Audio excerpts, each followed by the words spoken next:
आज की रेसिपी बहुत ज़्यादा शानदार, बहुत ज़्यादा अमेजिंग और सबको बेहद पसंद आने वाली होने वाली है। क्योंकि केक तो आपने कई तरह के खाए होंगे, बहुत जगह पर खाए होंगे, बहुत लोगों की पसंद के खाए होंगे, लेकिन क्या आपने कभी ये मैंगो वाला केक घर पर बनाकर ट्राई किया है?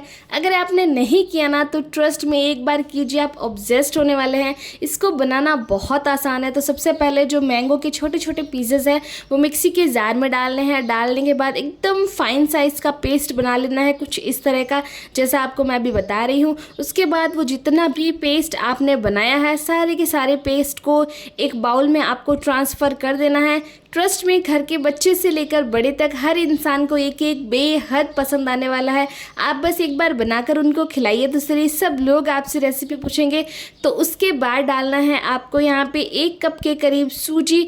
तो 1 ही कप का नाप आप ले लीजिएगा ताकि आपका केक एकदम परफेक्ट बने। और आधा कप के करीब हमने डाला है यहाँ पे दही, क्योंकि मेरे पास मेज़रमेंट वाले कप है इसलिए दिक्कत की बात नहीं है। आप कोई भी 1 कप सेट कर ले। और दही और सूजी डालने के बाद ना अच्छे से यहाँ पे मिक्स करेंगे।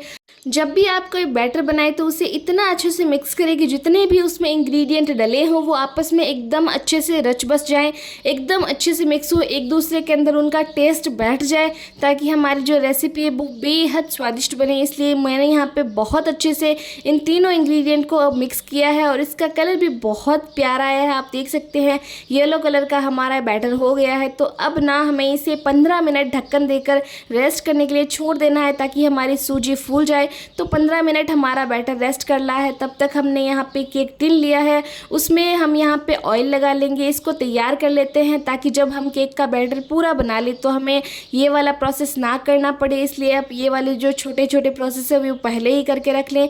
तो अब ना मेरे पास बटर पेपर नहीं है, जैसे कि बहुत सारे लोगों के पास नहीं होता है, तो बस वैसे ही आपको यहाँ पे तेल लगा लेना है। उसके बाद 1 चम्मच के करीब इस केक टिन में मैदा छिड़कना है। छिड़कने के बाद पूरा मैदा आप पूरे केक टिन पर अच्छे से इस तरह से फैला ले जैसे मैं फैला रही हूँ। जो एक्स्ट्रा मैदा है वो झटक कर निकाल लेना है आपको। और दूसरी तरफ मैंने यहाँ पे कुकर लिया है, क्योंकि आज हम केक कुकर में बनाने वाले हैं। और इसमें डालना है नमक। ये नमक इस कलर का ऐसा इसलिए है क्योंकि मैं हर केक बनाते समय यही नमक यूज़ लेती हूँ, बार बार यूज़ करने की वजह से ये ऐसे कलर का हो गया है। इसमें डालेंगे स्टैंड और जो इसका ढक्कन है उसकी विसल और रिंग दोनों ही निकाल देंगे। हमें केक बनाते समय विसल और रिंग नहीं रखनी, इस बात का ध्यान रखें। ढक्कन देकर इसे 5-6 मिनट के लिए मीडियम फ्लेम पर प्री हीट होने के लिए रख देते हैं। और दूसरी तरफ हमारा जो बैटर है उसको रखे हुए 15 मिनट हो चुके हैं और हमारी सूजी काफ़ी अच्छे से यहाँ पे फूल गई है और हमारा बैटर है वो भी पहले के मुकाबले काफ़ी टाइट हो गया, आप देख सकते हैं। और यहाँ पे देखने से ही लग रहा है कि सूजी हमारी काफ़ी अच्छे से फूल गई है। तो बस अब यहाँ पे साथ जितना भी बैटर है उस सारे के सारे बैटर को हमें यहाँ पे मिक्सी के जार में फटाफट से ट्रांसफ़र कर लेना है। घर में कोई भी किटी पार्टी हो, छोटा फंक्शन हो, किसी का जन्मदिन हो या फिर कुछ भी यहाँ पे खुशी का मौका हो, तो आप ये वाला है इस सीज़न केक बनाकर ज़रूर से ट्राई करें, इतना अच्छा लगने वाला है सबको। और अब ना आधा कप के करीब डालनी है इसमें चीनी। 1/4 कप के करीब हमने यहाँ पे बिना फ्लेवर वाला तेल लेना है। मैंने यहाँ पे सोयाबीन का तेल लिया है, आप जो भी तेल ले बिना फ्लेवर वाला ले, सरसों मूंगफली का तेल नहीं लेना। और 1 पिंच के करीब आपको लेना है नमक और बस ढक्कन देकर इसे एकदम फाइन यहाँ पे पेस्ट बना लेना है इसका, इस तरह का कुछ। तो बस इसी वो जो बाउल है उसी बाउल में हमने यहाँ पे सारा का सारा हमारा जो केक का बैटर है वो यहाँ पे ऐड कर देना है। अगर जो भी बैटर मिक्सी के जार में लगा रह जाए उसको चम्मच की मदद से प्रॉपर निकाल लेना है। बिल्कुल भी बैटर हमारे यहाँ पे लगा नहीं रहना चाहिए, नहीं तो हमारा जो बैटर है वो वैसे ही वेस्ट जाएगा, इसलिए इस बात का ध्यान रखें। तो अब ना स्वाद को और ज़्यादा बढ़ाने के लिए हम इसमें डालेंगे वनीला एसेंस। और वनीला एसेंस लगभग 1 चम्मच के करीब डाला है। आधा चम्मच के करीब हम डालेंगे इसमें बेकिंग सोडा और उसके बाद थोड़ा सा डालेंगे इसमें दूध और बस हल्के हाथ से इसे मिक्स कर लेंगे। आपको ध्यान रखना है कि हद से ज़्यादा इसे मिक्स नहीं करना, हमारा जो केक है वो फूला फूला नहीं बनेगा। हल्के हाथ से इसे मिक्स करना है और मिक्स करने के बाद इसकी कुछ कंसिस्टेंसी ऐसी लग रही है, यहाँ पे रिबन कंसिस्टेंसी है, जैसे इसको नीचे की तरफ गिरा रहे हैं अच्छे से गिर रहा है। तो बस सारे के सारे बैटर को हमें यहाँ पे केक टिन में डाल देना है। बेकिंग पाउडर और बेकिंग सोडा डालने के बाद बैटर को आप ज़्यादा ना रखें, नहीं तो उनका जो असर है वो अंदर ही खत्म हो जाएगा, जिससे हमारा जो केक है वो सॉफ्ट फ्लफी बिल्कुल भी नहीं बनेगा।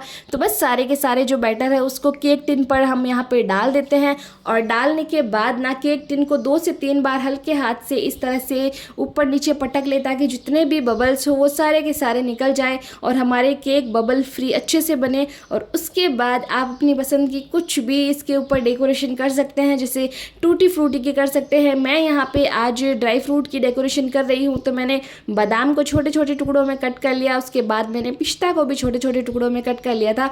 तो मैं यहाँ पे इस पे बादाम और पिस्ता की डेकोरेशन कर रही हूँ। आप चाहे तो बिना डेकोरेशन भी रख सकते हैं। तो बस केक का बैटर बनकर तैयार है और दूसरी तरफ हमारा कुकर भी प्री हीट हो चुका है। तो बस बहुत ही सावधानी से हम हमारा जो केक का टिन है वो कुकर में ऐड कर देते हैं। आप किसी कपड़े या फिर चिमटे की यूज़ कर सकते हैं और अब इसे ढक्कन देकर 45 मिनट के लिए लो टू मीडियम फ्लेम पर हमें बेक कर लेना है। मैंने 2 से 3 बार बीच में चेक कर लिया था, हमारा केक बेक नहीं हुआ। तो मैं 45 मिनट के बाद प्रॉपर ढक्कन हटा के आपको दिखा रही हूँ और एक टूथपिक डाल के एकदम बीच में सेंटर में मैं आपको दिखा रही हूँ कि हमारा केक प्रॉपर बेक हो चुका है। क्योंकि जो केक बेक होता है वो सबसे लास्ट में बीच में से ही बेक होता है, तो जब भी चेक करना हो तो बीच वाले पार्ट में टूथपिक या फिर आप चाकू डाल सकते हैं। तो इसे ठंडा होने दिया और ठंडा होने के बाद कुकर से बाहर निकाल लिया। तो बस अब समय आ गया इसे डीमोल्ड करने का, क्योंकि देखते ही मुंह में पानी आ रहा है। इतना स्वादिष्ट केक आपने कभी नहीं बनाया होगा घर पर, ट्रस्ट में। एक बार इस तरह से इस स्वाद वाला बना के देखिए। तो बस चाकू की मदद से हम जितने भी इसके केक के किनारे हैं उसको छुटा लेंगे, क्योंकि हमने इसमें तेल और मैदा का यूज़ किया था काफ़ी अच्छे से, इसलिए इसके किनारे को छुटाना बहुत आसान हो गया है हमारे पास। और अब ना बोलते ही बोलते हमने यहाँ पे सारे के सारे इसके किनारों को छुटा लिया है। और अब ना यहाँ पे केक काफ़ी सही तरीके से ठंडा है, इसलिए हम ना क्या करेंगे, इसके ऊपर एक प्लेट रखेंगे और जो हमारा केक टिन है उसको सीधा ही उल्टा कर देंगे। और उल्टा करने के बाद केक टिन के ऊपर हमें हल्के हाथ से 2 से 3 बार या फिर 4-5 बार इस तरह से थपथपाना है। और उसके बाद केक टिन को आप हटा लें और हमारा केक बहुत अच्छे से बहुत आराम से बाहर आ गया और केक टिन भी एकदम क्लीन है। और उसके बाद ना इस केक को आप पीछे से देखिए कितना सॉफ्ट स्पॉन्जी और जालीदार बना है। अब मैं आपको इसको सीधा करके बताती हूँ कि कितना अच्छे से लुक आया है इसका, कितना प्यारा लुक है। और लुक के सिर्फ लुक ही नहीं, लुक के साथ साथ टेस्ट भी इसका बहुत ज़्यादा प्यारा और डिलीशियस है। तो इसको कट करते टाइम आप देखिए कि कितना आसानी से ये कट हो रहा है, कितना सॉफ्ट स्मूथ हमारा केक घर पर ही बनकर तैयार है। तो बस आप बाज़ार वाले केक क्यों ही लाते हैं घर पर, जब आप इतना अच्छा सॉफ्ट स्पॉन्जी जालीदार केक बनाकर ट्राई कर सकते हैं। तो अब बस बाज़ार के केक बंद करें और मेरे कहने पर घर के हर एक फंक्शन के लिए ये वाला केक बनाएं। और ये बच्चे कितने भी केक खाएंगे तो कोई दिक्कत की बात नहीं है, क्योंकि हमने इसमें मैदा नहीं बल्कि सूजी का यूज़ किया है। एक पीस को मैं नज़दीक से दिखा रही हूँ। तो अब ना इसके अंदर की जाली देखिए कि कितना जालीदार केक बनकर हमारा तैयार हुआ है। तो ये रेसिपी आपको कैसी लगी, ये वीडियो आपको कैसा लगा, मुझे ज़रूर से बताएं। वीडियो पसंद आए तो लाइक शेयर कमेंट करें, चैनल को सब्सक्राइब कर बेल आइकन प्रेस ज़रूर से करें। And once more thanks for watching the video.